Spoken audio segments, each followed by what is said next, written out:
All right, here we go again. It wasn't going to be a video day, but the government is sneaking in even more regulations and taxation into BC real estate. So I thought I better get the information out there to people like you that care about this sort of thing. So, in case you missed it, I'm going to cover the new announcement of the expansion of the speculation tax here in BC because I just watched a news article from CTV about it and it kind of slipped under the radar because it was announced at the same time as the cooling off period, which is obviously a much bigger story. And I'm going to cover this because one of the reporters takes a shot at realtors. So I'm going to take a shot back at the media. What are you going to do? Anyway, if you'd like to stay up to date on the BC and just particularly my area of Surrey and the Fraser Valley real estate market, please make sure to subscribe to the channel and click the like button to help me get this information out to more people so they're better informed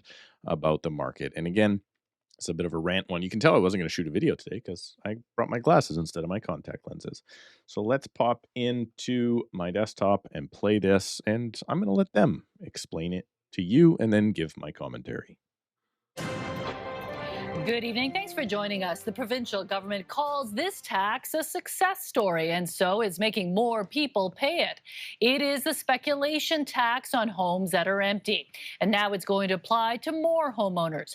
The government points to the fact it's put more rental housing on the market, but some say the move doesn't go far enough to tackle BC's housing crisis.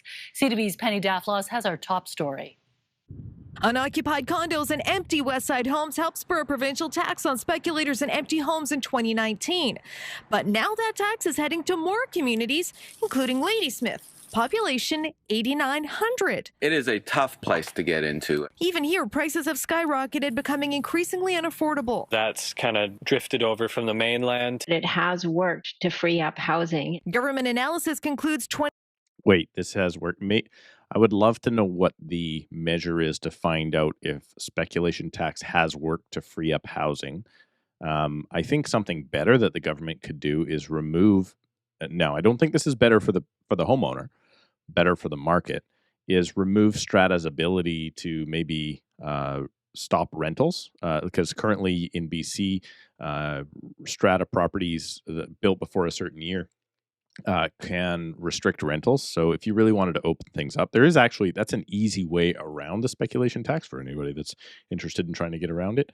Just buy in a strata property where rentals are ruled out. So usually that's anything built 2010 or earlier. You can not be charged you cannot be charged the speculation tax if you live in a place that doesn't allow rentals. So anyway, that would probably be better. I don't really think this has done much to free up a ton, but let's keep going. 20,000 units are back on the market with some $230 million collected to go towards affordable housing. 20,000 units are back on the market. So what they're saying, and I have no way to verify this, they could be correct, is there were 20,000 vacant homes within the area that the speculation tax covers that are now have been sold or are back on the rental market as a result of this whole thing. However, then there are also people that are paying the speculation tax. So, let's see what they say.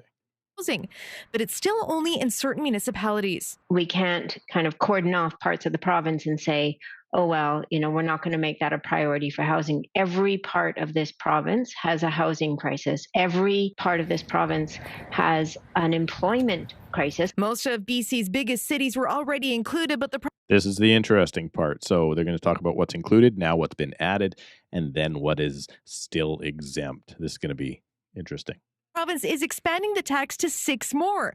Left off the list, however, so the 6 more are like Lake Cowichan, Ladysmith, areas like Lions Bay, which is a very small but very wealthy community, and then also Squamish, which is very, very interesting.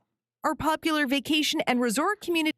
Left off of the list are Tofino, a vacation spot where rich people go, the Gulf Islands, ditto, and also Whistler, which to me is the funniest part. I was just recently in Whistler, and they have such a shortage of housing for workers that they're shutting down businesses. So I guess when the average price of a townhome in Whistler is like $2.5 million, those are rich people owning those, and they don't want to expand this to where the rich people are so the staff can be there, causing a bigger and bigger issue. So she just actually mentioned there that we do need to not have restricted areas. However, they didn't open it up to the entire province. Communities such as Tofino, the Gulf Islands, and Whistler. We have different communities with different needs and different challenges for different reasons. The finance minister couldn't explain why the government continues to leave resort municipalities facing dire housing crunches for local workers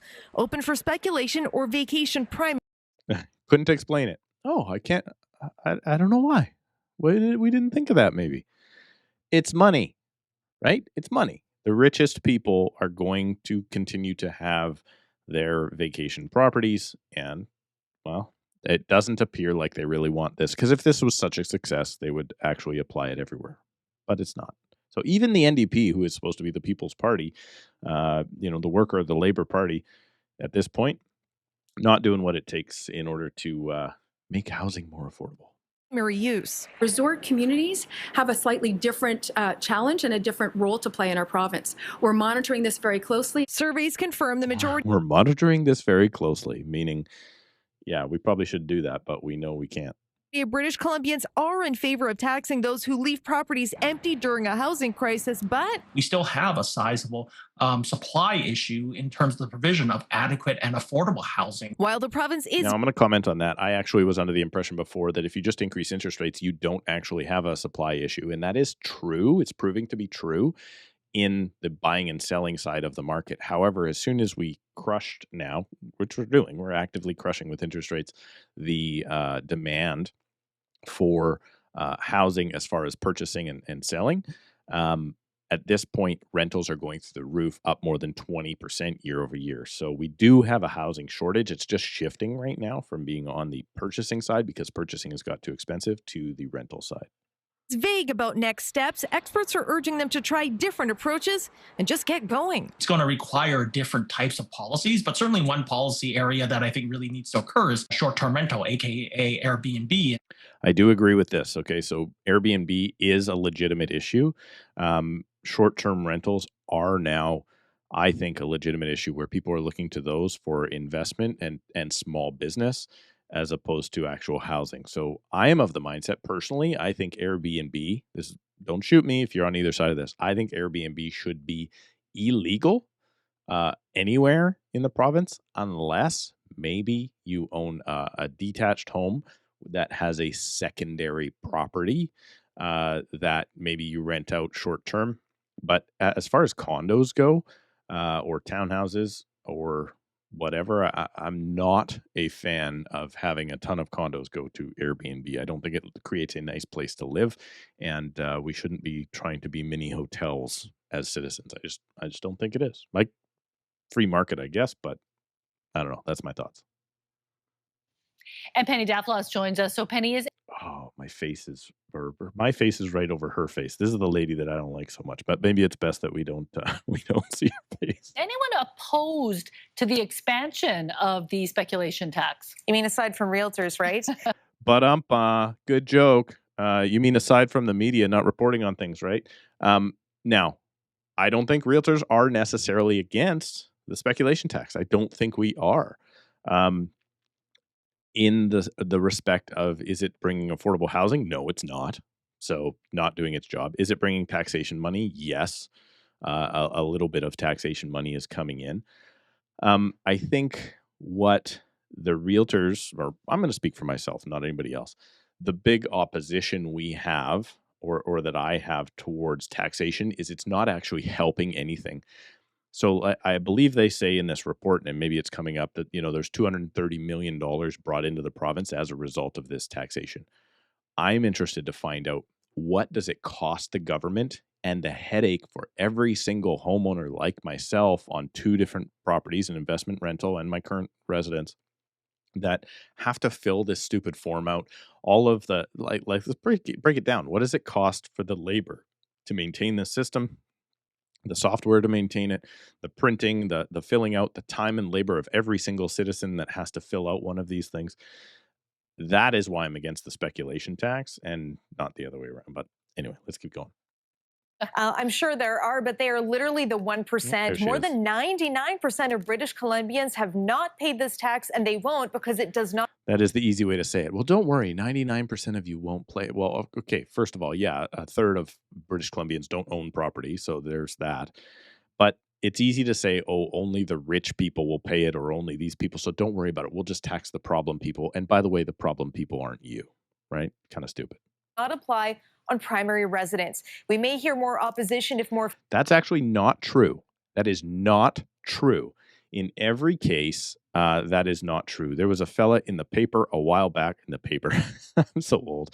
There was a fella on one of these news outlets a while ago that actually talked about the fact that he's living in his principal residence, but because his wife is American and makes American income, and she that was basically the gist of it. Even though he's owned the property before he got married to her, he is now taxed this on his everyday or every single year he's been taxed this speculation to that tax to the tune of, I think, $10,000 a year, which is absolutely insane. So that is a false statement. Obviously, generally, I guess she's correct. Family cabins or vacation properties do get dinged, which is why the province is likely reluctant to rock the boat too much and too quickly on this one, Mijang. All right. Thank you, Penny. So there you go. Let me know what you think. Should there be some sort of vacation rental exemption? I don't know. I just find it super funny how vacation rentals in certain spots are not okay, but where the richest people have their vacation rentals, we're not going to tax you at all. So I don't know. All kind of silly, if you ask me. I think it's ridiculous that we're going to just try and tax our way out of this problem because no tax has fixed any of this yet. It's just a way for the government to get more money and blame, apparently, like the media is here, blaming realtors for being against it, which we are not. But what are you going to do? Thanks so much for watching. Please remember to click and subscribe and hit the like button to help me get this information out to more people. And I promise Monday is going to be a much better thought out video. Bye for now.